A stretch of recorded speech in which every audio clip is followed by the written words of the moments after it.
ஒன்பது கோளும் ஒன்றாய் காண அங்கு கற்பகம் என்னும் கடவுளின் மெய்யில் ஒன்பது கோளும் ஒன்றாய் காண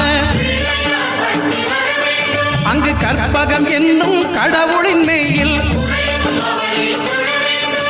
சூரியன் முதலாய் ஒன்பது கிரகமும் பலவித குணங்களை கொண்டிருக்கும் எங்கள் கற்பக தருவில் அவை வரும்போது ஒன்றாய் சேர்ந்து பலனளிக்கும்.